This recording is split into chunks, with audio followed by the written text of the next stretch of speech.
Yeah, well, it's not even in the playoffs, right? Huh.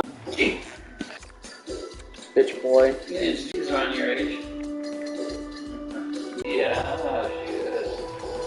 I think she's like 20. No, you're like 27, 28. Yeah, mister.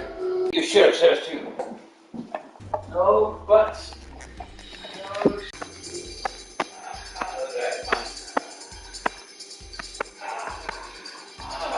Oh, who's this?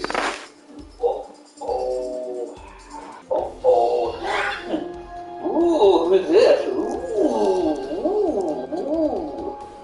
Smart ass. Ooh, I got you. Snatchy.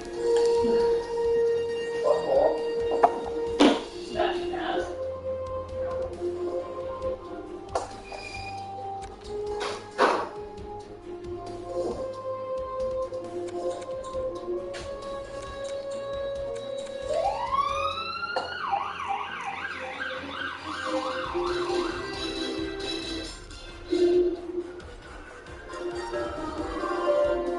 Plans for today's dreams and all of tomorrow's.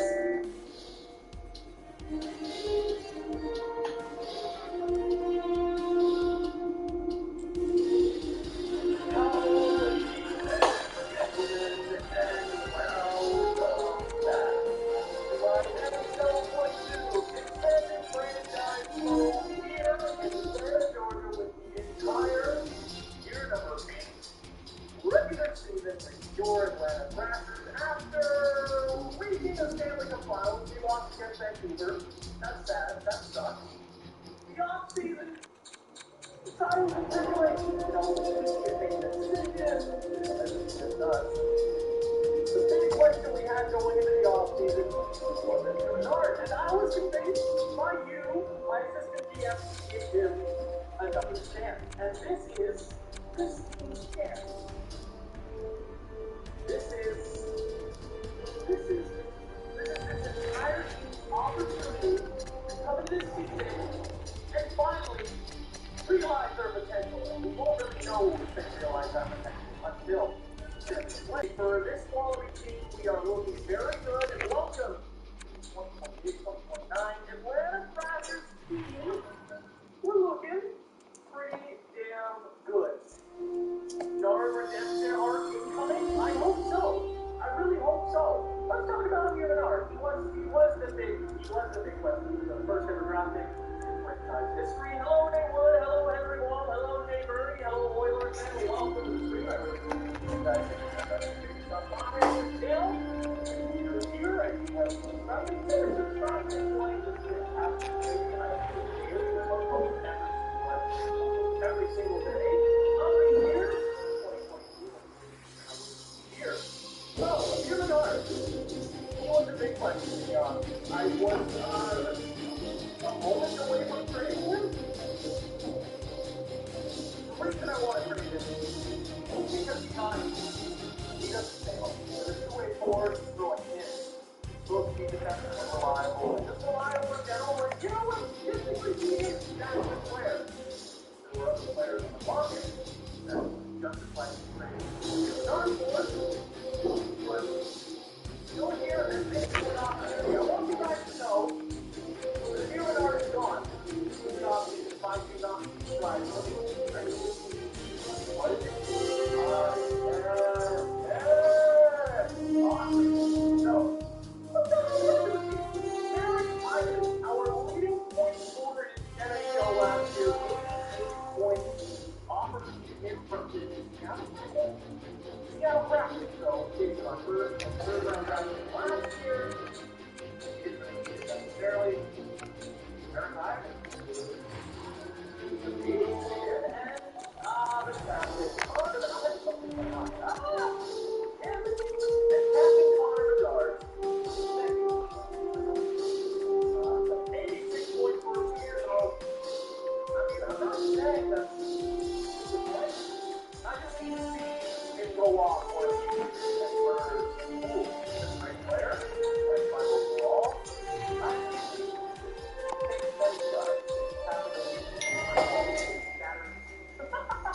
yeah. It starts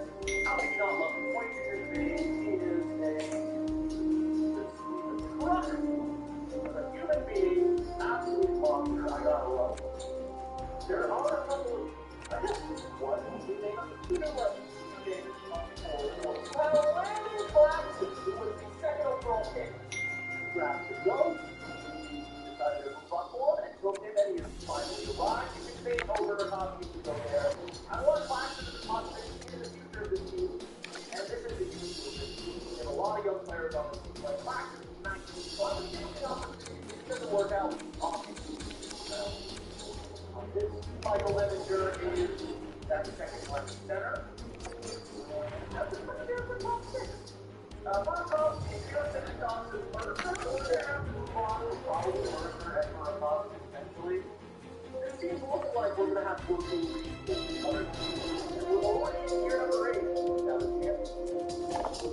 I completely agree still. Winning Classic is a huge Hughes, Edwin, Archibald, Branson, point on the team. This ball is actually better work last year. Oh, and I made my own regard and it goes like yes, in my Montreal Canadiens franchise.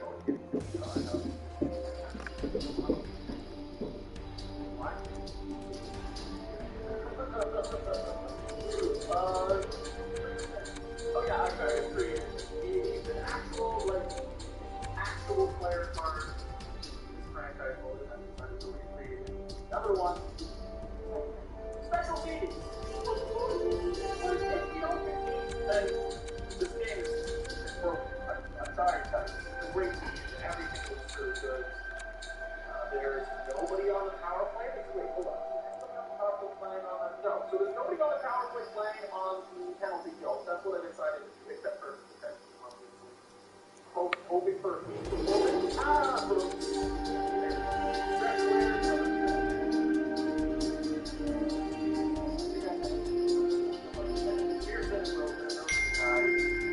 extra lines, obviously. Let's cut the bars.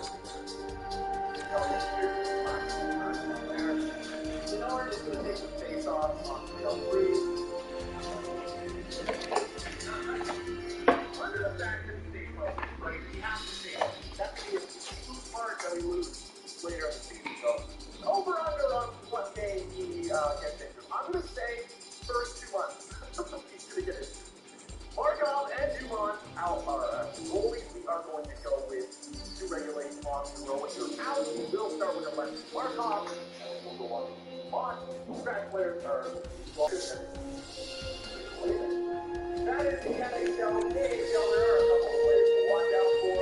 23 now, Gary Mann. Looking to trade away secondly. Cabinet, by CharlesTown, here in the AHL at 23 today. A94 to the North Coast. Defensively, there are you can write and it's no longer possible.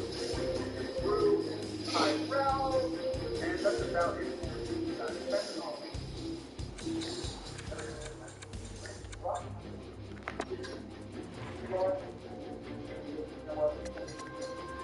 I'm fine. No one has to worry about at the moment. Brent Nystrom, with Gel, back all of the flagship. I'm not sure. Always can we see what old generated guys look like as players? I can see, yeah, you know what? I'll show you the big time guys. Yeah, you know what? I'm going to show you a couple of guys. That's the top tier players. I guess I can show you. Let's go with Menard, the guy in question here, near Menard. Great Jack Campbell overall in Dallas. I think that's a pretty generous Jack Campbell. I think I have him on my base roster as a team 6. I could be wrong. They get 85. That's here Menard. Look at him. He's not captain on the team. I think every time you go in the skaters, it's just as the captain.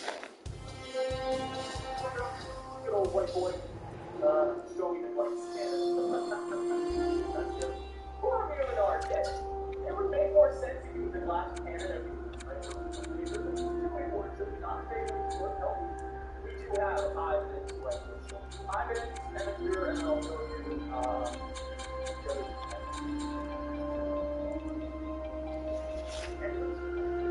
Eric Ivans. I'm going to let you Solani. I'm just here to do it like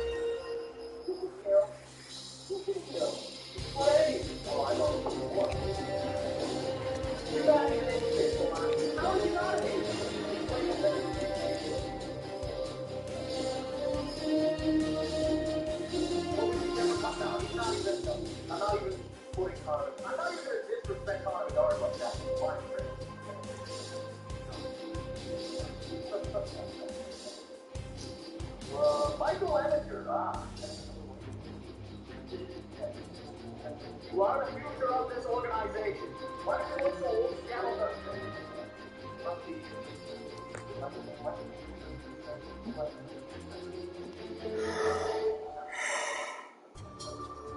And again, I guess I can show you regular station. Our main record. My God. Yeah, Chris, oh, another, oh my God.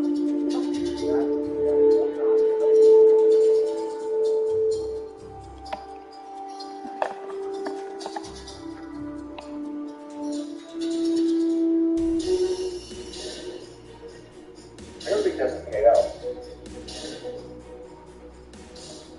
You can sell things. Your talent. Appearance. Motivation. Welcome everyone, my name is Phil, and this is my attempt to be a hardcore Nuzlocke Pokemon Sword with only flying type Pokemon. The full rule set for this run is listed down below, but put simply, only the first flying type encounter in each route or area can be caught. Getting Pokemon things must be permanently bought. No items except held items in battle. Party Pokemon levels are limited to the next gym leader or the final league member to 8. And finally, the battle mode must be put on set at all times. Oh, and for an additional challenge specific to this gen, we won't be allowed to Dynamax. Pokemon Sword and Shield, undoubtedly the most controversial Pokemon games of all time. You guys have been requesting that we expand out to the 3D games for a while, and I was really curious to know how a hardcore Nuzlocke would operate in these games. Due to the wild area, Pokemon Sword offers us all of these fully evolved flying types. It is a ton of potential encounters, but keep in mind that even having the wrong weather could very well cut some off, so it's very much a game of roulette with these. The flying type is a really cool one, and looking at the gym leaders, it looks like this might be tough. Come to think of it, I've always wondered why flying Pokemon can't just fly out of range of attacks and then just destroy opposing Pokemon at will. You know what can fly you out of range of any threats though? Today's sponsor, NordVPN. NordVPN is a physical private network service that encrypts your online connection to prevent hackers from getting access to your data. Well, let's face it, whether you're on public Wi-Fi at the local cafe or in your paper dungeon at home, your internet connection is always. With over 1,500 servers in 60 different countries, you can connect to Nord and to everyone else your connection looks like it's coming from somewhere else entirely.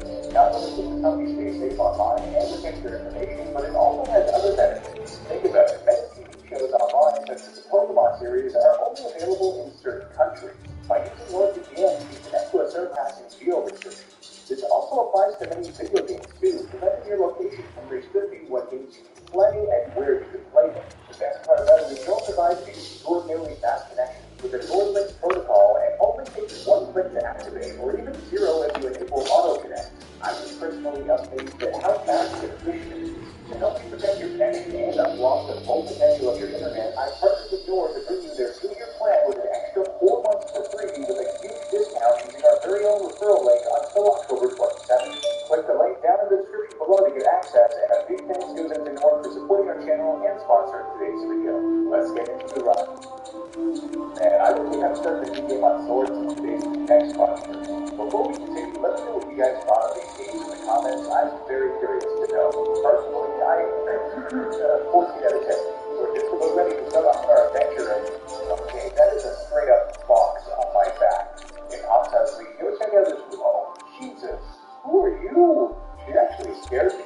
I know Hop's mom is downstairs, Hop just left, and Leon is out doing Indian things, so I wasn't expecting to see anybody else in this house. With that, it's time to pick up our starter, and unfortunately, none of them get the flying type, so they will have to be boxed pretty soon. Regardless, I decided to join the Groovy gang on this run and nickname it Luke.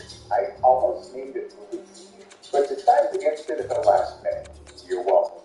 Leon says to Hop, you spent the whole night with that new partner of yours, right, Hop? You two getting on alright? Understanding one another? Maybe even building up a bit of love? Alright, either he's talking about a type of partner that we're unaware of at the moment, or this man needs to go to jail immediately. On Route 1, we can get our first viable encounter of the game. Oh, look at you, the Evolution line is definitely one of my favorites in Gen 8, making me really excited about this catch. What's caught, I can't remember Leia, and Leia ends up having the modest nature. Are you kidding me? Plus special attack and minus attack. Alright, we are really not off to a good start here, are we? In the lab, the game has been building on these 16 out of 10. Give me a moment while my player character is busy calculating his odds with Sonya. While grinding, player eventually learns home clause, increases attack and accuracy. The grind was quite brutal as we found her at level 3 and there are level 6s in this group, so we very well could have lost the run almost immediately. Moving on to Route 2, we get our second encounter, this time a Hulu during the day, which feels odd to me. We catch it and we name her Kanata, and she ends up having a final nature plus special attack and minus defense. That's a bit better.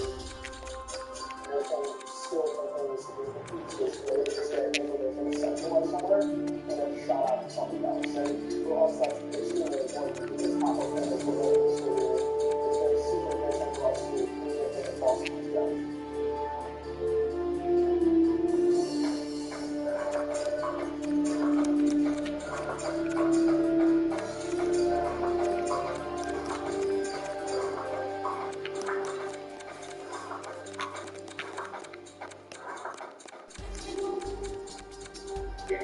One of the big stages of the early game, this got yourselves a whole bunch of pretty variants, so I think you should have stocked up big time. At the end of Route 2, we have a rival battle against Tom, and the Woo is out of reach with Leia. Thankfully, since the level cap is level 20, I kind of over-leveled him, and I set up a few home cards with rookies to increase his damage output.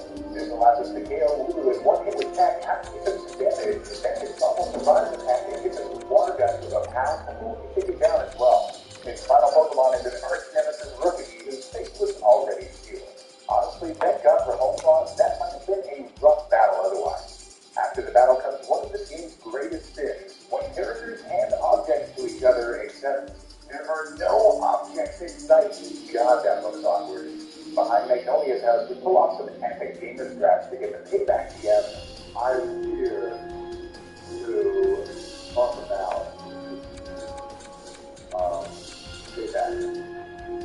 After which, I was testing to see if I could pull off this crazy glitch that I was actually there watching live when it was first discovered by my friend Electric Alex. Basically, if you run around on this bridge, sometimes the game registers you as going from land to water and activates the fight, which you don't even have at this point. You don't get the fight until way later on. Honestly, it's still so funny, but unfortunately, it does disappear after the next battle that you have. Still really cool though. At the end of our journey on the train from Whitehurst, we arrive at the massive wild area. Upon arrival, we're given the Pokemon launch link, which I imagine will be very useful for hardcore Nuzlocke because you don't have to travel to a PC to reorganize your Pokemon anymore. Speaking of which, the wild area, of course, opens up a host of new encounters, but the thing is, it depends on what the weather is like at the time, so let's see what we get. As appears to be standard in the community, I'm counting each different area within the wild area as a new encounter opportunity. But of course, whatever flying type we see first is what we have to catch. Right away, we find a dove flying around in the air, so I calm it down and catch it. I nicknamed him Han, and it ends up having a timid nature. The plus speed is great, but the minus attack is brutal. The next area is the Dappled Road, and it turns out it's snow appears, and the first thing I see is a Delibird. Interesting. We catch one and nickname it Nala, and Nala has a naughty nature, plus attack, and minus special defense, which isn't bad. Honestly, Delibird is a Pokemon I have definitely not used in game before, and it turns out it only learns present, which has a chance to heal the opponent, mind you, and drill tech by a level up, so we'll see how this goes. We can also pick up the leftovers item, which is great for early game. Now, I wasn't finding any other viable encounters since we only have the first half of the wild area open to us at this point, and I read that all the Pokemon at the Watchtower ruins were too high level to catch. But I ended up finding a random Drifloon floating around in South Lake, which is pretty darn cool. We catch it and nickname it Youngling, although I forgot to cheat for some reason, so we'll have to go fix that in a bit. I imagine those of you who have caught on to our whole nicknaming theme here are going to enjoy this one. Youngling has a jolly nature, plus speed and minus special attack. Man, these natures are rough. After those encounters, we arrive at Motostoke and, oh god, why? It's here in this city that we have to endure the opening ceremony for the gym challenge. Now, all I ever hear on Twitter is how hot the Galar gym leaders are, so let's just see about that.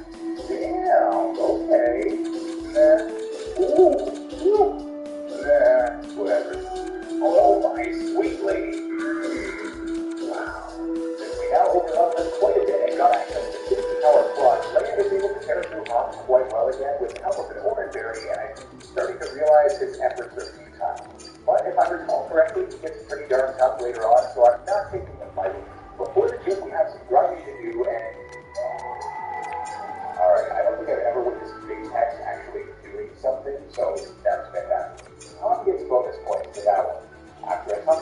Thanks to Dollar, Leia ends up evolving into a Colt Squire at level 18 shortly before the level cap, which should be a great help. You son, get over here. You wouldn't think it since the cave system of drop tags for the Dorsey. The catch one and making it Gamorrean, and not only does it have a relaxed nature plus defense at minus speed, but it also has the clutch ability. You can't use items on it at all. Dear Lord. At the end of the mines is our first battle against the Edgelords from Town. Now, Beast has a whole bunch of psychic types, so I decided to switch Youngling, who has 65 power hex, and with its seated power, is able to run through every one of his team members with minimal damage throughout. Just after the mines, we can pick up the Sharpie item, which is kind of a cool item for us, and we arrive at Kirkfield with the location of our first gift out. But first, let's have some fun. 511. Alright, sorry, I had to. Now, a lot of people don't know this, but you can actually pick up a fantastic item in this town by completing this very strange puzzle where you have to touch the stone in a particular order. If you do it right, you'll get an extra bell which raises the power of super effective moves by a further 30%. Quite amazing. It's time to head to the Turfield ship. After wrangling the Wooloos with the utmost of precision, Charles and Grant are still flat ocean. We arrive at the first gym leader, Milo. Now, this is a grass-type gym, so I wasn't feeling too worried heading into this battle. He leads with a Gospler, and I send a Court Squire with the extra gun. I go for Home Claws right away, and he uses ground, which hardly does anything. I use Home Claws again since I know that we can, and keep it ground. Not wanting to risk the crit, though, I go for the Plus, which is an easy one-hit KO. It comes as Ace and Eldegoss, which of course immediately Dynamaxes. Let's be honest, this is just a $3 version of Jump. I go for Pluck on it, which is just over half, and it hits us with Max Strike, which is 12 HP. But then we remembered, Max Strike lowers our speed, and Eldegoss would definitely MC'd us now. Uh-oh. But I have a plan that might save us. Assuming he's going to use Max Strike again, I switch to Youngling, who's immune, and the prediction works, and wastes one of his Dynamax turns. Not only that, but we resist all his other moves, so I hit him with Gust for little damage, and Max Overgrowth does more than half on us even still. His Dynamax turns are up though, so I hit him with one more Gust to get hit to the red, and then I switch it to Han, who takes a magical leap before taking it down with haircut. Alright, that was a little scarier than I thought. Not gonna lie, but we can do for our first match. Now, feeling confident from our victory, I went ahead to move 5 with every research on the trainer, where I ran into a double battle, and they had a quick and helium tile. Not good at all. In the end, as part of my best efforts, Gamorrean the Woobat ended up getting KO due to an unlucky charge being special attack boost from the clinic. Ouch. First death on the board, but Youngling saved us from that being the end of the run.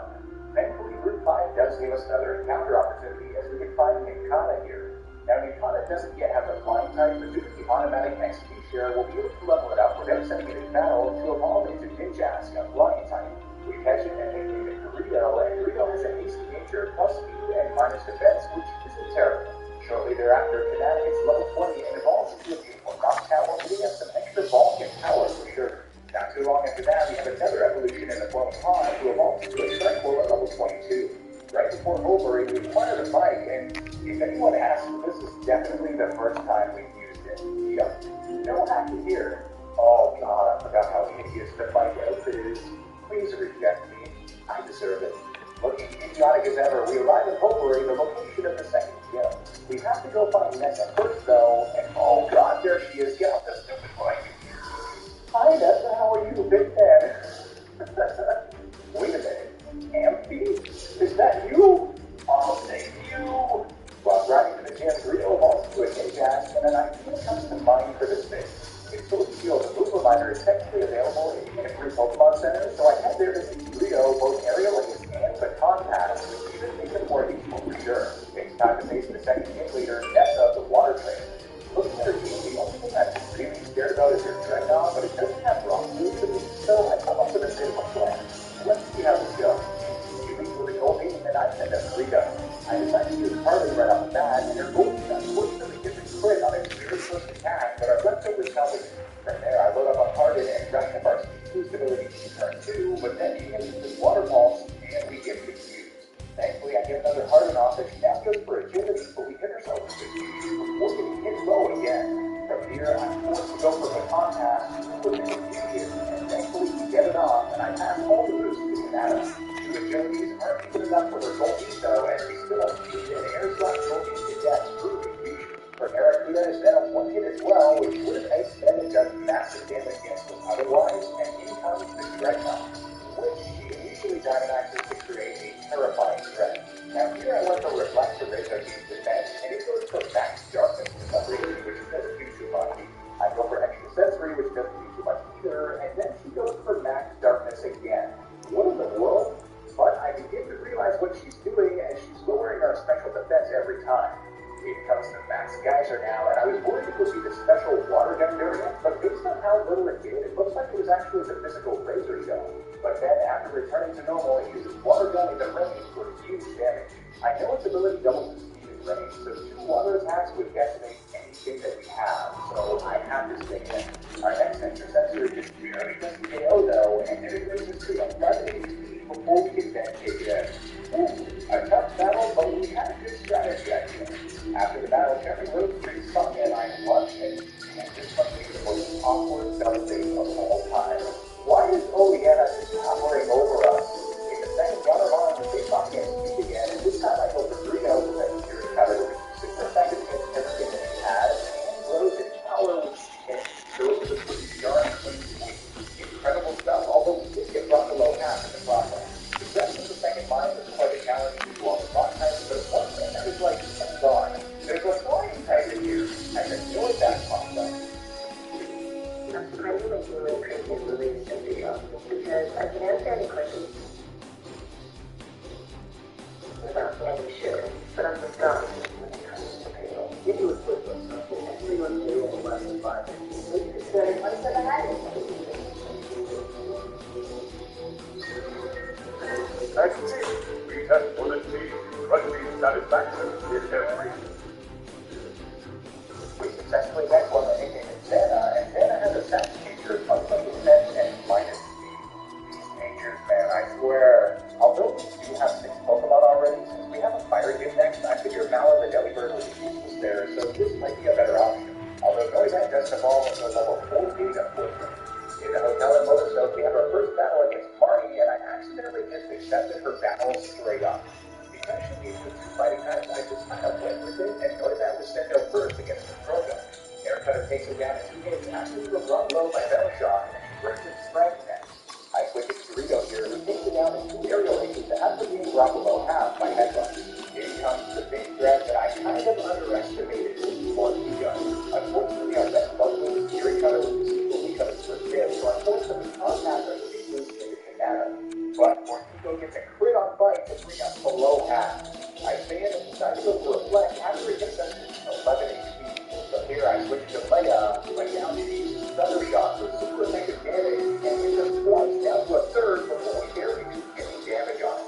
I know there's nothing that we can switch into that, so I stand and go for Leader to drop his defense, and hopefully we can do more damage. He hits us with Thunder Shock, and we survive on literally 1 HP before we landed. And oh man, I have to switch now. I figure she might go for priority now that we're so low, so I switch into Han who gets hit by Quick Attack, then use Leader before getting hit by Thunder Shock to below half, but our Oratory helps out. Quick Attack then brings it below half, and she does this for 10 HP. But I know there's nothing else I can switch in. I have to go for Quick Attack, when she goes for her own Quick Attack to help prioritize and take down Han. Given his name, I guess I should have made it this big after all. But there, Rio is finally able to KO that damn thing. A rough battle. The Motorstoke gym is up next, and after taking on the trainers, I was looking at Kabu's team and realized I don't think there's a chance, especially since this Gigantamax Centiskorch has a G-Max move that locks you in on the field. I head back to the wild area with an idea, but this is how close we can get to catching Pelipper. And oh man, why can't it just fly over an inch more to us? This makes no sense. Thankfully, after a ton of searching and figuring out weather patterns, I wanted to nickname it Poe, and Poe has a lax nature, plus defense and minus special defense. Not bad. After a ton of grinding, Winkle ends up evolving into a Pelipper and gets the Drizzle ability, which automatically starts the rain. I replace Delibird yet again, poor thing, and catch the Anchor Belt on Poe and head for the Fire-type Gym Leader, Kabu. He leads with a Ninetales, and I send out Canada. He burns up the Will-O-Wisp before Air Slash then does a bit less than half. It then uses Ember and gets a crit, and our next Air Slash barely does a KO. I then decide to set up Reflect, knowing Artifact is going to next before I can then take it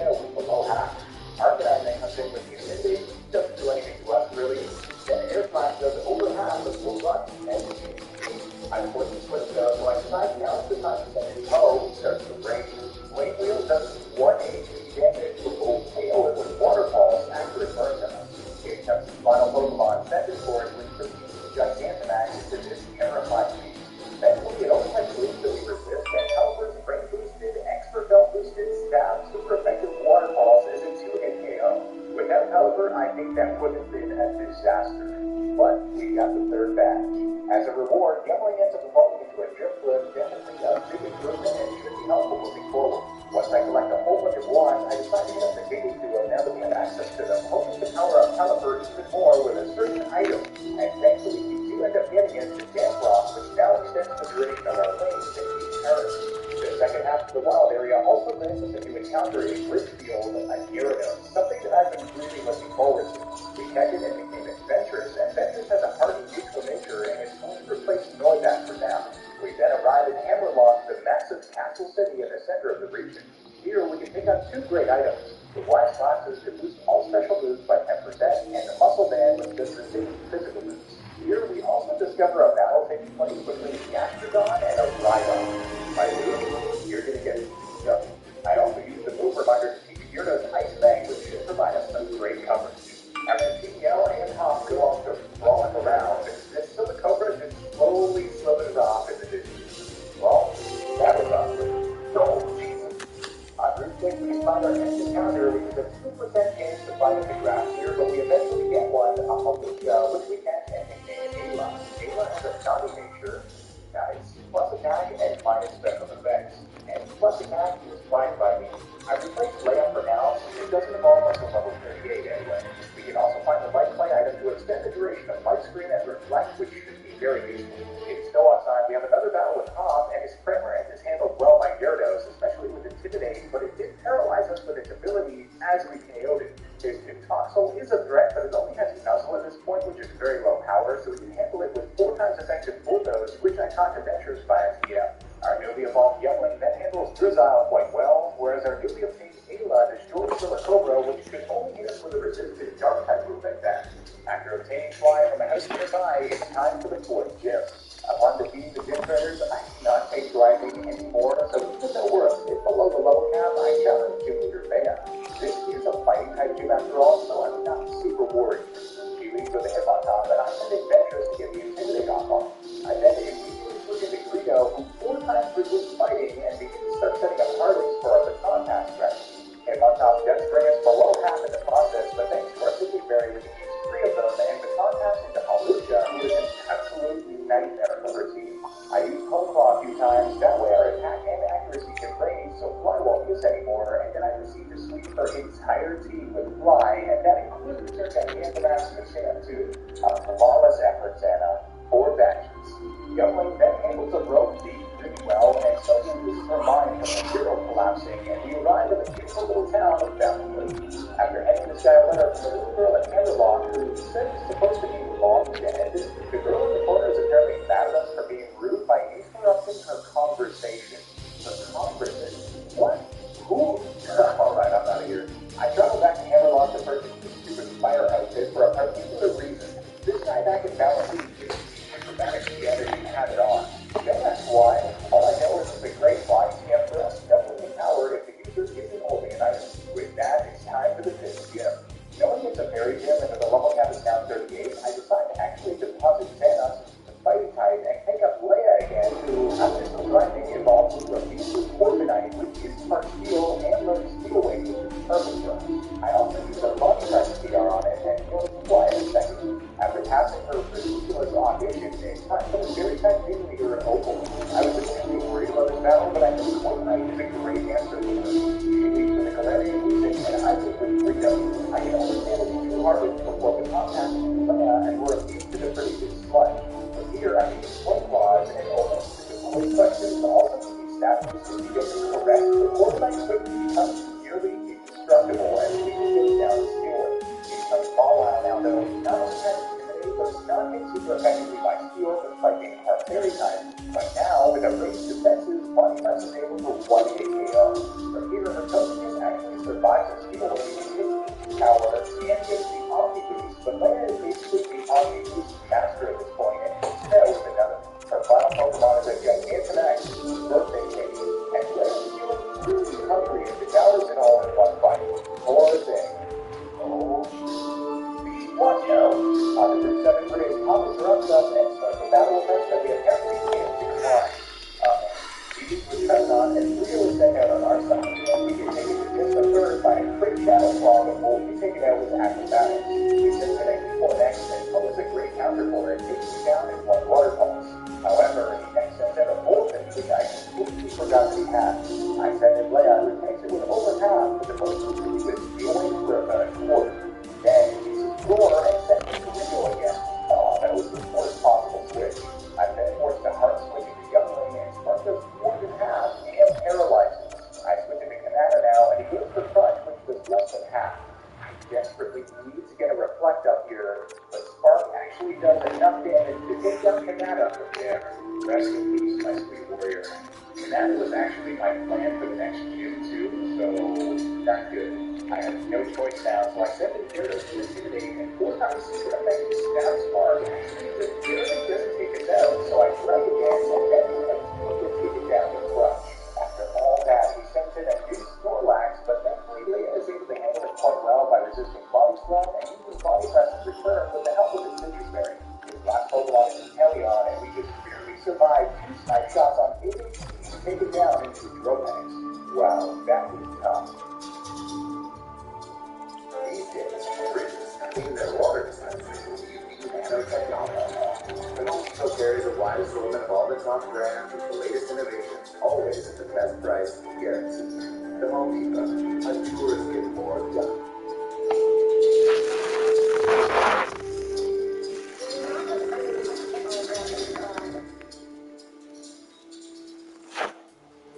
Fighting-type Pokemon are some of the best around, so today I'm going to have some fun trying to see if I can beat a Pokemon Sword Hardcore Nuzlocke using only fighting types.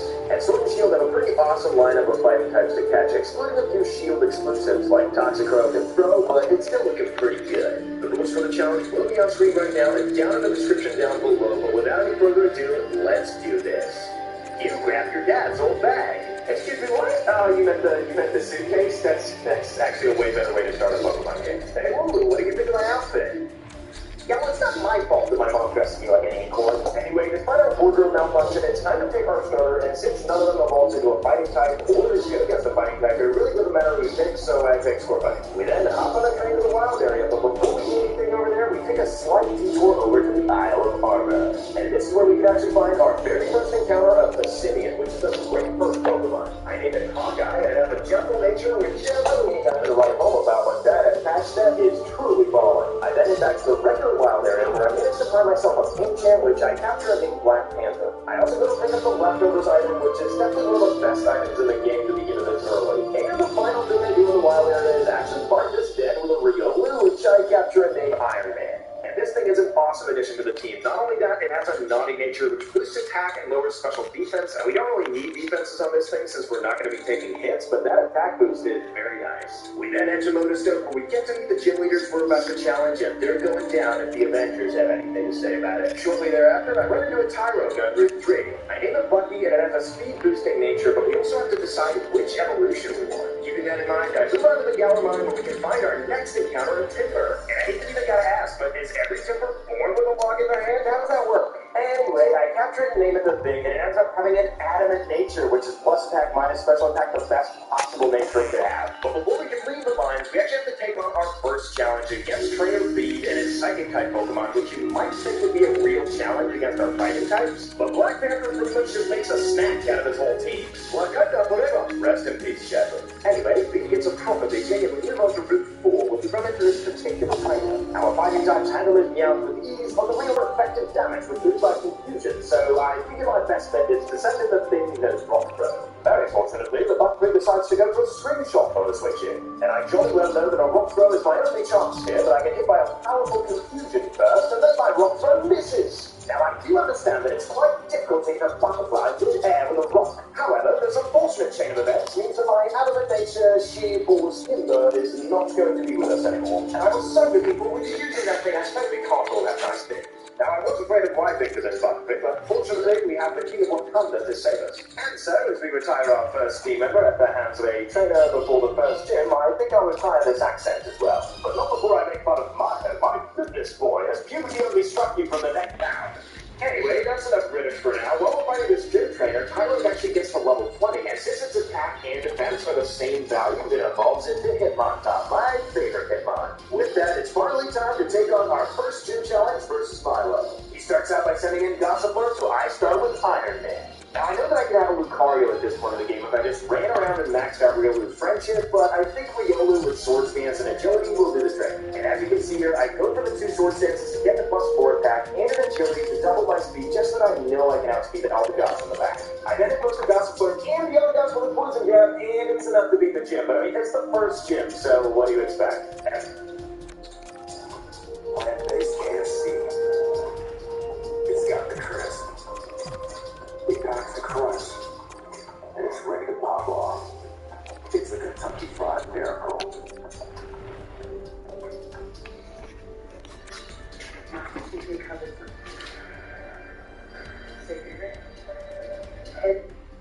At least this means that we can pick up the first badge, and before the next gym, I decided to go to the wild area once again and find myself a wild Ralts. And even though it took me such a long time to find this thing, eventually I found one in the overworld, and it actually ended up being male, so I captured it and named it Dr. Strange. It ends up having a rash nature, which is absolute garbage for future Galley, but moving on to Route 5, we can actually find Farfetch. And Galarian Farfetch is probably my favorite regional form of all time. I've always loved Farfetch, but it's got such a weird condition to actually evolve it. Here's the deal, you have to get 3 critical hits in the same fight. So what I did is I gave Farfetch the leak item that it was already holding, which boosts its critical hit ratio. I then used the move Focus Energy to boost my crit ratio by another stage, and finally I taught it the move Leaf Blade, which has a high critical hit ratio off the bat.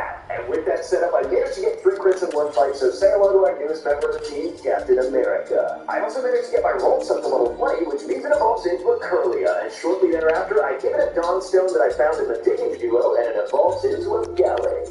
We then move on to Hoppery, where we find the chairman who keeps doing this thing where he forgets to put on his pants. And speaking of people who don't really wear pants, we next have to go up against the gym leader, Nessa. And since we have Galley, let's just say that this gym battle wasn't that difficult either. The first thing I did was set up a Sword Stance. I then got hit by a Horn Attack from the Skulltine, but after that, it was goodbye to Leaf Blade, goodbye to Leaf Blade. But then we got Dreadnought, and this thing actually ends up outspeeding me. It goes for a Max Strike, which I survive on 6 HP. I can then just subsequently take it up with a quad effective Leaf Blade, but that was way too close to call. We could have lost Galley, and I definitely don't want to do that. Yeah, I guess you put up a little bit of a fight, Nessa, but give me that badge.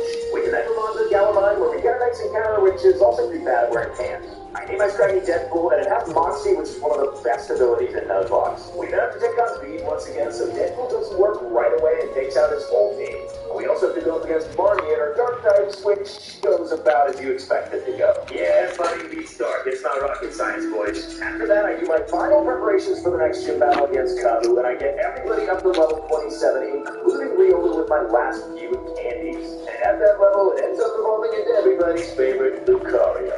And this means we have to go up against Kabu, probably the most difficult gym leader in a hardcore Nuzlocke Sword Shield. And I initially lead off with Galley just the same as I did against Nessa, as Kabu goes for a Will-O-Wisp, but I have the Raw Spear to heal off the burn. I follow this up with a Sword Dance to boost my attack, and the thing is, I know I'm going to get Will-O-Wisp immediately the next turn, so my plan is to set up the +6, so the burn gets me down to +3. And it's pretty much exactly what happens. I get burned, I get my +6 with Sword Stances, and then I get hit by a Fire Spin, but fortunately, since I take 9 kills out with an Earthquake, that means that I can actually switch.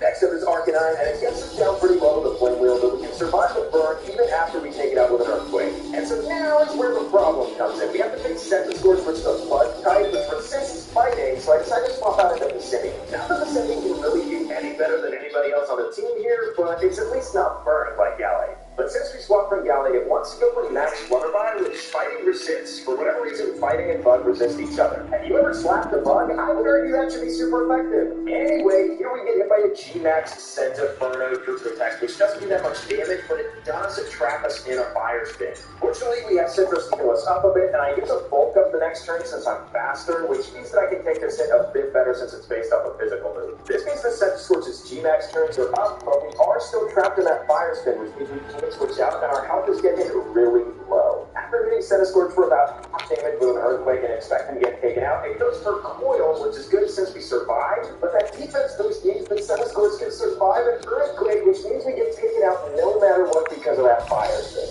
Very unfortunate we have to get the second Death to run, so I send in Fluffy to finish off Centiskorch with a Fake Out, and that is it for the third badge. All things considered, that could have gone a lot worse, and I'm very happy we got through with only one casualty. Moving towards Hammerlock, we have to go through the wild area once again where we can find a Machop. I name it home, and shortly thereafter I find a Scuffle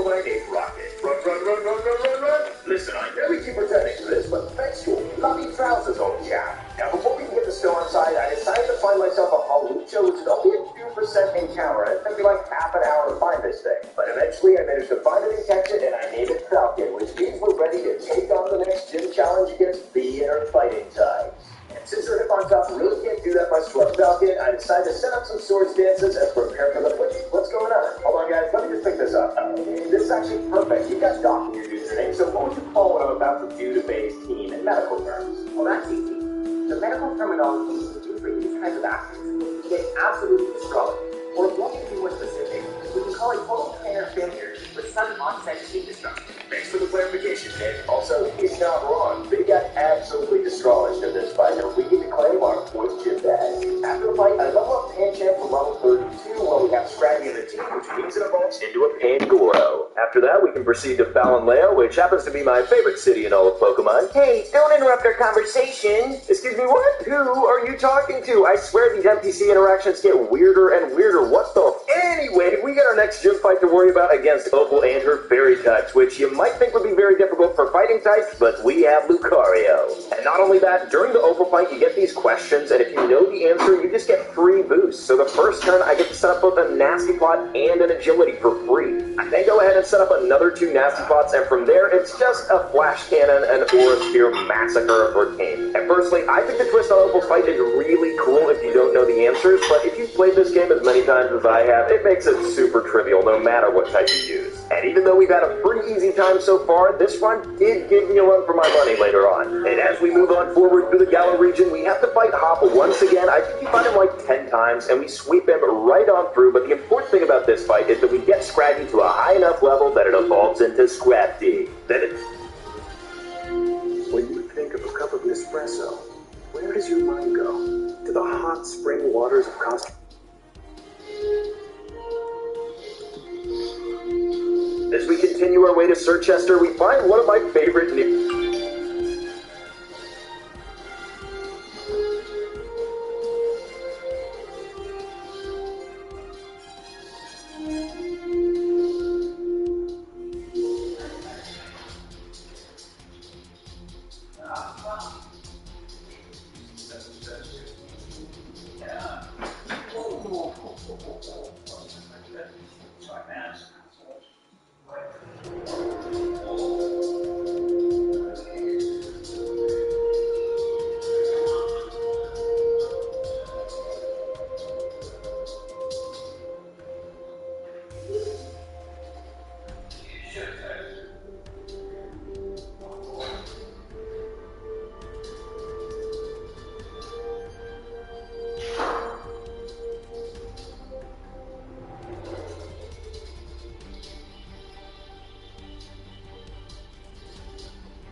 new Galarian Pokemon after this run, and that is Phalanx. I captured a name at Ant-Man, and it has a neutral nature and a battle armor ability, which is so useful in these runs, since it can't get crit. We then arrive at the Winter Wonderland city of Chichester, and here I decide to go to the local pizzeria. Hey, man, looking for a pizza? Dude, we've already established that I'm Swedish. I only eat meatballs. Pretty silly, Dave. Actually, I'm Italian. An Italian meatball. So I'm saved. For now, perhaps. For now. And with that ambiguous threat out of the way, it's time for us to take on Gordy and his rock ties. He starts out with Barbarical, so I start out with Dr. Strange, who can outspeed and take it out with a quad-effective leap blade right away. We then have to go up against Stone Journer, so I set up a sword stance to power myself up a bit, and he goes for Wonder Room, which is very odd. It swaps everyone's defense and special defense, but since he has 20 special defense, that means he now has 20 physical defense, and we can just take him out in one hit. Yeah, Gordy, I'm not sure where you were going with that plan, but Shuckle is up next, and since it has the same defense and special defense, Wonder Room doesn't really matter, but we can still take it out in one hit with close combat. Then it's time for his G-Max Colossal, and this thing is both quad weak for water and ground, so as long as you have either of those moves and you can outspeed, you're pretty much guaranteed this win. Get out of here, Gordy. Why are you still using fossil fuels? Get with the program.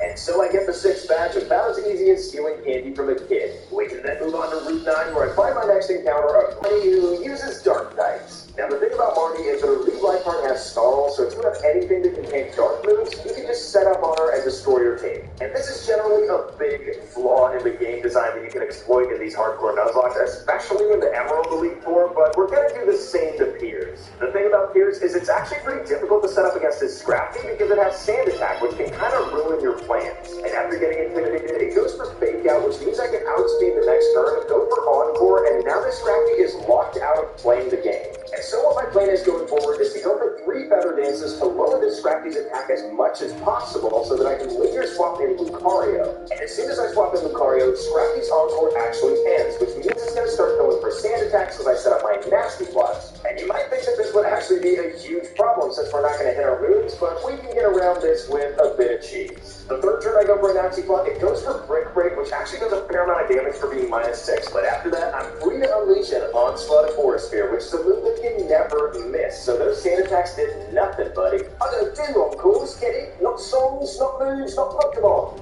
Yeah, well, unfortunately for you, Piers, I do Encores, which means that you lose this fight and I get the 7th gym badge. And it's from here on out that some of the battles were actually surprisingly tricky.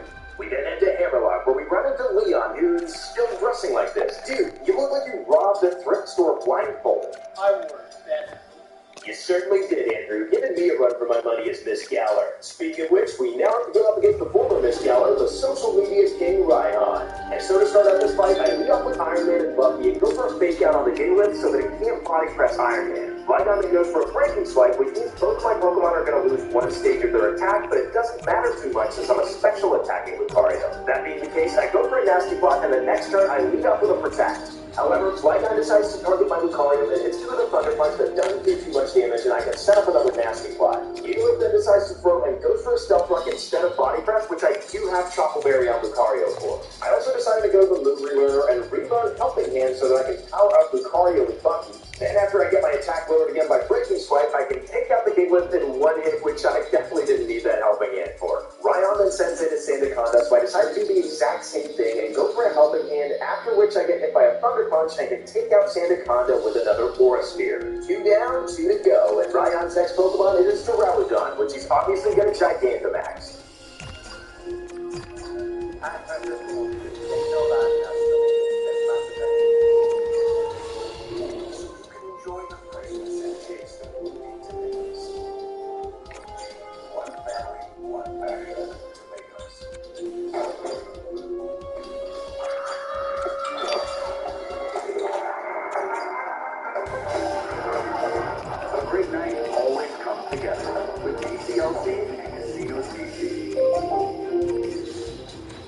Now, what I did here was actually kind of a gamble, because I was pretty low health, and I wasn't quite sure if Flygon was going to take me out. It was a range in my calculations, and losing Lucario would be a big hit for the team, but I decided to go for the Helping Hand here to power up Lucario 1 more time. I then get hit by the Thunder Punch, and I very narrowly survive on 1 HP. This means that I actually get to fire off my Force Sphere and take out that Duraludon, which means we only have Flygon left to deal with. Naturally, I can't useless Lucario at this point, so I swap out for Deadpool and go for Protect, but I get hit by the Thunder Punch on Deadpool anyway, so I guess that Protect doesn't matter. I then get hit by another Breaking Swipe, which means that my following close combat and first break combo is going to do pretty much nothing. And since my defense has been lowered, I decide to swap out Bucky for his pal Captain America, and I then get hit by another Breaking Swipe, lowering my attack even further as a Crunch gets it down into the red, and the next turn I can just finish it off with a first impression from Cap. This means we got through this battle without losing anyone, and I'm always afraid to take on Ryan. Double battles are not my forte. But this also means that we can claim our final gym badge.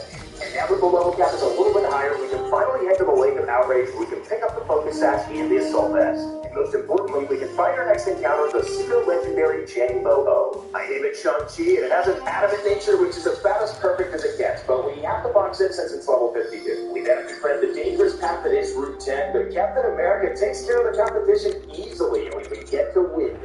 This is it, the big city where we're going to take part in the Pokemon League, and our first opponent is Marnie and her Dark types once again. Now, as I mentioned earlier, Marnie has this easily cheese swipe part, but it does use Torment, so we have to keep in mind that we can't use the same move twice in a row. So the first turn, I go for a Swords Dance to set up my attack to +2. I then get hit by a Snarl, after which I use No Retreat, which is Valor's signature move. It boosts all your stats, but now you can't switch out. This means that I'm fully committed to using Valor's in this battle, and if things start to go south, there's nothing we can do about it. After that second Swords Dance, I'm at +5 attack, which means I use No Retreat just so that I can cycle through Swords Dance and get the max attack once again. Once at the max attack, Lightheart uses Prankster, Nasty Plot, and we can just take it out with a single close combat. I then cycle between Brick Break and close combat, it being very important that we use close combat first so that we can use it against the G-Max Grinstorm, which only goes down to a +6 close combat and not Brick Break. And with that, we actually beat Marty with what I thought was a pretty clever and fun strategy using Phalanx, but now we're up against Trainer Hawk. And since Hawk uses such a variety of Pokemon on his team, we want to set something up so that we can just sleep through them, which is actually pretty difficult since he has Duckwool. I do decide to use Will-O-Wisp on it to cut its attack in half, and I also have a Cherry Berry equipped in the case the Body Slam actually paralyzes. The next turn, Double boosts his defense by 3 stages as I set up a Swords Dance. Very fortunately, I don't get paralyzed the next turn as I get hit by a Body Slam and can set up to +4 with another Swords Dance. Double then goes for another Cotton Guard to get to +6, but I actually end up taking it out with a close combat. And once we've done that, it's pretty much a clean sweep. I make sure to have Earthquake for the Incursion, and everything else just goes down to +4 close combat. So that's it for Hop. I certainly got lucky by not getting paralyzed from Body Slam, but very fortunately, everything worked out swimmingly, and after the battle, Jang-Mo-O actually managed to evolve into a Hakamo-O. Being a doorman is a lot of work. It doesn't matter how many people come and go, the stakes are unacceptable. That's why we have Pokemon helping us out too. Dude, how they will steal your soul when you grab it? How does that help you as a doorman? No soul, no service. Anyway, I make my way back to Ballerland to pick up the Choice Scarf, and then after beating Macrocosmos Elijah, Hakamo-O finally evolves into the sweet, sweet Komodo. We then have to witness Oleana's mental breakdown as she challenges us to a battle. She starts out with her Frost Blast as I send in Deadpool to prepare for the sweep, or at least what I thought was going to be a sweep. She misses a Will-O-Wisp, which is actually really important due to a miscalculation on my part as I go for a Dragon Dance. The next turn, she actually outspeeds me even after Dragon Dance, which was a misplay on my part, but since she missed, I actually have my Raspberry left so I can heal off the burn and hit her with a Crunch. This means my Moxie activates so I get an additional +1 in attack, and we have to go up against Serena, which is an easy one-hit KO with a Fire Punch. This, of course, means I get another +1 in attack with Moxie, and this is why Moxie is pretty broken. In Nuzlocke, my loading just goes down to a Thunder Punch, and we get yet another boost. Celeste is up next, and even though it outspeeds, it manages to hit us with a Venom Shock that gets a crit. It really doesn't do that much, and I can take it out with a single punch. And this is where the battle actually managed to surprise me. As you can tell, my moveset is Crunch, Thunder Punch, Fire Punch, and Dragon Dance, so I don't really have anything to hit this Garbodor for super effective damage. And so in turn, this means that I choose to go for Thunder Punch, but it only does about half to this Garbodor and activates weak armor, so now it's a fast pile of damage. I then get hit by its G-Max move, which also poisons me, and after that poison, I'm left with very little HP, so naturally I have to swap out of all my boosts. Thinking it's going to go for the G-Max Loader once again, I swap into Lucario to be immune, but it goes for Max Quick instead and hits me for massive damage. I very fortunately survive on 11 HP, and I can swap into Halucha to dodge that last Max Quake. This Instinct Starboater is going to shrink down to its regular size, and it actually hits me for massive damage with Gunk Shot as I hit it with Aerial Ace to not quite take it out, activating another weak armor boost. I had no idea the scariest part of this run so far was going to be against a Supersonic Eva Trash, but I sent in Bucky to finish things up with a much-needed fake out. And with that, we managed to defeat Pollyanna, who is in desperate need of a lunch break. Go get some help, lady. There are times when adults just can't seem to have an honest discussion with one another. Sometimes our pride gets in the way.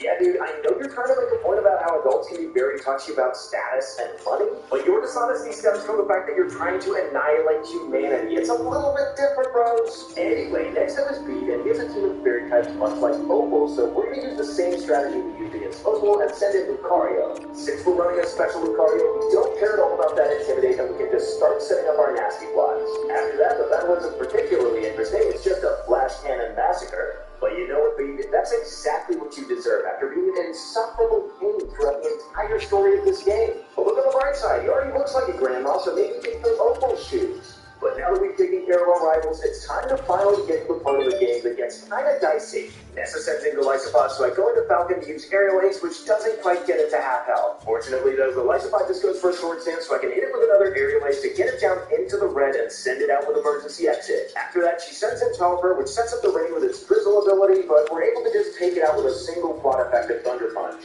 However, the fact that it set up the rain is kind of scary since the next Pokemon we have to face is Barraskewda, which is a speed demon. And so not only do we tank a liquidation pretty poorly, Thunder Punch doesn't quite take it out, so I have to switch out Malucha. I decided to go into Bucky as I expect her to go for Full Restore and then go for Fake Out the next turn just so that the rain stops. This means that the next turn, I'm going to be able to tank that liquidation at above half health and go for close combat to take out this Barraskewda once and for all. To be honest, that Barraskewda is probably the scariest thing on our team, but next up she goes into go.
slice them up, but luckily I have the quick attack so that we can just take it out as soon as it comes out. I then make kind of a mistake here because I should have expected this thing to go for Aquaring. It usually always does, but I switch into Black Panther just so I can go for a parting shot for a safer switch into Captain America. And on the switch here, I do have to eat a waterfall, but it doesn't do that much damage, and I can take it out the next turn with a Leaf Blade. And you'll note that I was actually faster right there, and the only reason I outsped and I'm going to outspeed this Dreadnought is because I have the Choice Scarf item that we picked up earlier. And so this means that I can hit Nessa's Dreadnought with a quad-effective Leaf Blade, and obviously it takes that... Hold on, what? Yeah, even though I hit it with a quad-effective move, I did manage to take it out in one hit, which means we get hit by a powerful G-Max move, which we actually survived. And so funny enough, we can just outspeed the next turn with our Scarf and take it out with another Leaf Blade. That was pretty unexpected. And so if we had this much trouble with Nessa, what about B? I mean, we're super effective against B, right? What could go wrong? Nothing could go wrong here, guys. We start out with the Halucha mirror match, and I go for a Sword Stance, and I did have a Coma Berry to reduce flying damage, but since Flying Press isn't specifically a flying move, it's listed as fighting when you select a move. It doesn't actually reduce the damage, but we don't take that much. I can then take out B's Halucha with a single aerial ace as well as her grab box. She then sends in her own Surf Edge, and since I only have one boost at the moment, I decided to go for a Sword Stance as it misses a slam. I then decide to stick with +4 and not +6 and go for the aerial ace here just to take it out. And at this point, B sends in her own Phalanx, which just goes down to a +4 aerial ace. No problem. And at this point, we only have B Machamp left, and we're going to take... Oh, hold on. Let me just take this. Hey Axel, I just checked over your history, and it seems like you're predisposed to getting destroyed in this fight. So careful, big guy. Predisposed to getting distraught? What are you talking about? Oh... Yeah, you know how I said that I skipped going to +6? Well, that was a big mistake, because now we're losing the Falcon. I then decide to go into Bucky as she goes for a full restore, and I go for a fake out, which doesn't actually cancel out G-Max moves anyway. The next turn, I actually managed to misclick and go for another fake out, which doesn't do anything, obviously, and I get hit by a max strike pretty hard. This means the champ will shrink down again, but since we're at lowered speed, I decide to swap out. So I go into Galley, who I figure can take some hits, which is obviously true, and I go for a Will-O-Wisp to lower his attack, but then I realize that he has guts. So instead of weakening the champ, I just give it a big buff. Yay me! I then decide to go for fake out for some more burn damage, but since I don't want to take a hit, I swap into Phalanx, who actually manages to dodge the cross chop since this Machamp doesn't have no guard, and I can hit it with a close combat to really low health. In fact, so low health that this Machamp is going to go down to the burn, but not before it takes us out with a revenge. Yeah, losing half my team to be like this definitely gives me Vietnam flashbacks from my first Sword and Shield run, and it's very unfortunate. Moving on though, we'll have to wait for our fallen comrades at another time because it's time to take on Reinhardt. He starts out with protocol as it's Komodo's debut, and I go for Autotomize to double my speed. Reinhardt then decides to go for the Yawn, which means I'm going to fall asleep at the end of the next turn. However, before any of that, I go for a Belly Drum, which halves my HP but maximizes my attack as I get hit by a Body Press, which doesn't really do much at all. Chestoberry then wakes me up, and I can start going for Dragon Claws to take out Reinhardt's team lickety-split. The only problem is Duraludon can survive a +6 Dragon Claw, so I have Brick Break as my fourth move to take it out in one hit. Yeah, Reinhardt really has no shot at being Galler's top model, not while I'm around. And so this means we beat the Elite Four and we can move... Hold on. Before anything else, we have to meet up with the legendaries, and Zacian looks like it has a string of sausages attached to it. Talk about a hot dog. Peanut butter and chocolate cookies. Caramel flavored milk chocolate. Dark chocolate. And milk chocolate. It's what's inside that counts. So try all the new flavors. Kashi Go Lean. Get high protein and high fiber. It's just one bowl. Simple ingredients. And oh so tasty. How will you enjoy it? Kashi, full of life. And you know how I told you guys that Rose was plotting to annihilate all of humanity? Well, we're here to stop it. And probably the biggest flaw of his whole plan is to challenge me to a battle right here. Like, he knows that I have only fighting types and he's a steel type. Anyway, that's obviously going to be to his detriment as he starts out with Escavalier and I send in Scrappy. I decide to go for Dragon Dance right away as Escavalier goes for Sword Dance, which is very unfortunate since I outspent already and I can just take him out the next turn with a Fire Punch. This is going to do the exact same thing as against Oleana and trigger my Moxie boost, and we can just start tearing through Rose's team. And you know, somehow I managed to trigger more Deja Vu from my first Sword Nuzlocke, but this time it's some good memories of taking down a deranged lunatic. I honestly feel like they could have made Rose a way more difficult boss boss fight kind of like loosening, but it's easy enough with fighting types. And this means that we only have one more challenger to face, Champion Leon. And Leon can honestly be a pretty difficult opponent, because you can't really set up against his Aegis Slash very easily, and he has some pretty powerful members on his team. Now, the very first turn, I decided to go for agility so I can outspeed the next Pokemon, as I get hit by a Shadow Ball expecting a Secret Sword, so I have the Truffle Berry. I can then easily knock out this Aegis Slash in one hit, since its attack stance only has 50 in both defenses. You'll notice I also switched it up to a physical-based Lucario, and as Axorus comes out, we hit it with an Ice Punch to about over half. We then unfortunately have to say goodbye to Lucario, who's been an invaluable team member this run. I am iron. We then pass the torch on to Steve, who can barely survive an outrage on 18 HP and retaliate with a close combat to take out the Axorus. This means that we've taken out 2 of Leon's Pokemon, and he's almost taken out 2 of ours, so it's a pretty fair trade at this point as he goes into Mr. Blind. And Leon evens out the score by going for a Psychic to take out Cat. It ended up being like the old man said, together. I then decided to go into Deadpool, who gets hit by a Teeter Dance, but a Love Berry heals it off, and I can then boost my stats in the Dragon Dance. This, of course, means that I can outspeed the next turn and take out this creepy mine with a crunch. Not exactly an ideal way to get here to sack 2 of our guys, but at least the score is now in our favor. Dragon Bolt is next, and it doesn't actually have any super effective moves against us, so even though it outspeeds and goes for a Dragon Breath, we take it well and take it out with a crunch. This means we're now at +1 speed because of the Dragon Dance, and +3 attack because of the 2 additional boosts from Moxie, and we can live a Snipe Shot, taking out Inteleon with a Thunder Punch. This means we're now at +4 attack, and we only have to take out the big bad T-Max Charizard. Now the trouble is that I'm not sure that we can take this thing out with a single Thunder Punch, even at +4, since it has so much health. And if we can't, it's definitely going to get that max Airstream off to boost its speed. However, what I didn't anticipate is that Charizard just straight up outspeeds us even with the Dragon Dance. So not only is that bye-bye to our 3rd team member this fight, but we also have to go up against a full health +speed Charizard, but luckily I have the Focus Sash on Komodo, so we can live on 1 HP. And after Charizard gets its speed boost, we can go for a Rock Slide, which does way less than I expected it to. That's quite effective, come on. This means that Shang-Chi's also going to bite the dust, and Leon is quickly evening the odds. But I have a secret weapon, my Vibranium Arm, which means I send in Bucky as Charizard becomes normal size. I then go for a Fake Out, which does about half of the health Charizard has left, so thinking Quick Attack is going to do the job, I go for it, but Charizard manages to fire off a Fire Blast. Luckily for us though, Charizard has no special attack boost, so we can finish the job with another Quick Attack, which means we beat a Pokemon Sword Hardcore Nuzlocke using only fighting types. And what did I learn this run? Well, fighting types are pretty much exactly as busted as you.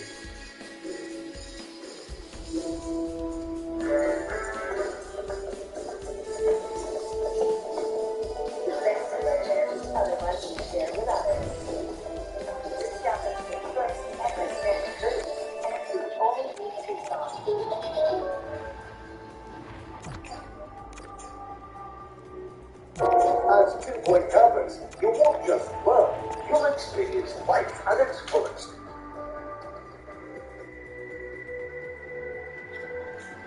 Pokemon Sword is a game that I've only ever played once, so I figured it would be fun to revisit the 8th generation and see if I can beat a Pokemon Sword Hardcore Nuzlocke using only Dark types. The standard Nuzlocke rules include that any Pokemon that faints must be permanently boxed, and you can only catch the very first Pokemon you find in any area. And in this case, we only get to catch the first Dark type we find in an area. And as for the hardcore rules, battle mode must be played on set mode, no items can be used in battle except for help items, and you're not allowed to overlevel the next gym leader's highest level Pokemon before entering the battle. We'll also be adding the additional rule that we're not allowed to Dynamax, which I may come to regret down the line. Anyway, here are the Dark type encounters we can get in Pokemon Sword and Shield, and as you can see, we got a pretty awesome roster to choose from. And with the Isle of Armor DLC, we also have access to Sharpedo and Zoroark. However, since I'm playing Sword, we don't get access to the Shield-exclusive Pokemon Mandibuzz, Sableye, and Tyranitar. And with all that out of the way, we can start our adventure.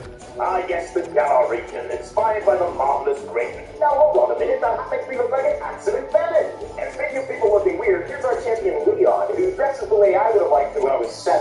I'm with this guy in the crowd, like, what are you wearing, Leon? Anyway, Leon's not that bad, though, because he lets us choose our starter Pokemon, none of which is going to turn into a Dark type, so I just make the most base decision. We can we then go to Route 1 and find our real first encounter, a Naked. I capture her name of Bristol, and it turns out she has a brave nature, which is plus attack minus speed. And after acquiring some new hipster-driven wedge curves, we can move on to Route 2, where we find our second encounter, a C-Dot. Now, C-Dot isn't a dark type until it evolves into Nuzleaf, so we're gonna have to bench it on the team for now, and it ends up having a quiet nature, which is plus special attack and minus speed, so it's pretty garbo. And it's at this point we have to take on our first somewhat difficult battle against Hop, and it's not looking good. Naked is a Pokemon that has a base of 28 in both attack and defense. To put that into perspective, everybody makes fun of Onix for being garbage, and it has 45 attack. So this being the case, I'm obviously pretty worried for this battle, but at least I have to move.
Hone Claws to increase my attack power a bit. And I decided to go for 3 Hone Claws, which is pretty risky since Hop has 3 Pokemon at this point. On top of that, he's not exactly making it easy for me by using Growl to lower my attack back down, but 2 quick attacks at least takes care of the woo-woo.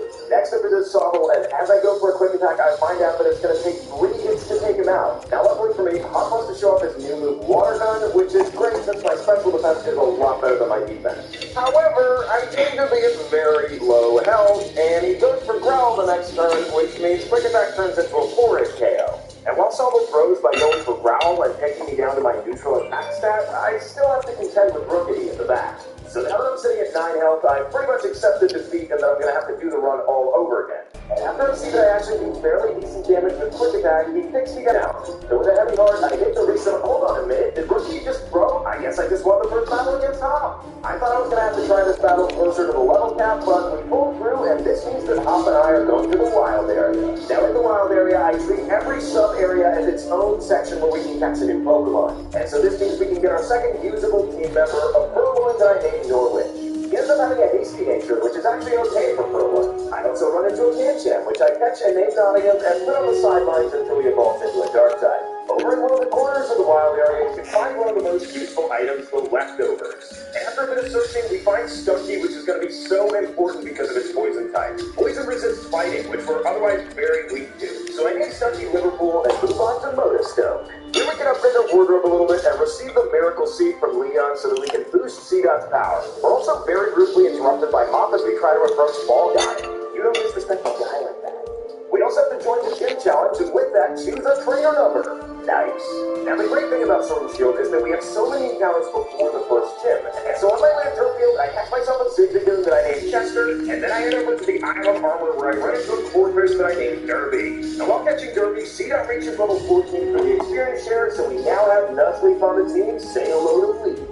And speaking of Nuzleaf, I find a lead stone in the Isle of Armor, which I decided to hold off on using for a while. I also ended up running into Gloucester the NK and Glasgow the Pawnyard. And right before taking on the first gym, we run into the annoying Trader Bede, and his psychic types go down just the way you'd expect them to. Maybe you should use fairy types instead, dog. I also remember to pick up the extra belt outside the fighting dojo, and now it's finally time to take on our first gym challenge. For this one, I decided to lead with Glass Skull, and I have one simple strategy: Expert Belt Fury Cutter. If you didn't know, Fury Cutter is a bug-type move that powers up every time you use it consecutively. The catch is that its accuracy is kind of iffy. Now, this is only the first gym, but we get to see the Dynamax phenomenon, which I way underestimated for this challenge. Luckily for us, though, Steel resists grass, and we can go for a Fury Cutter that doesn't quite take out Eldegoss. The next turn, we're introduced to Dynamax moves, and luckily for me, this time we're eased into it, and I don't take that much damage from Max Overgrowth, and I can take out Eldegoss with our next Fury Cutter to gain the first gym badge. Milo never actually stood a chance against Pawnyard, and after the gym battle, Chester evolves into Galarian Linoone. And at this point, this actually ends up being a huge power-up boost for the team. And we're going to need that power-up boost, because very shortly after facing Milo, we're going to have to go up against the Water-type gym leader, Nessa.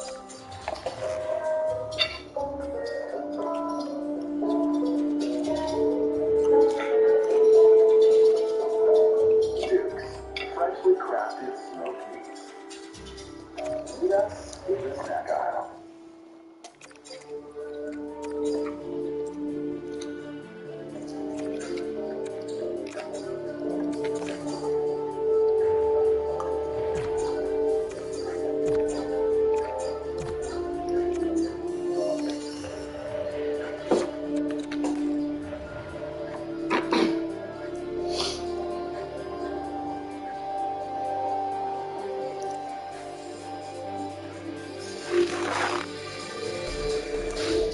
Look at this girl. She's got ear tubes on her sneakers. I do indeed like women with ample flotation device.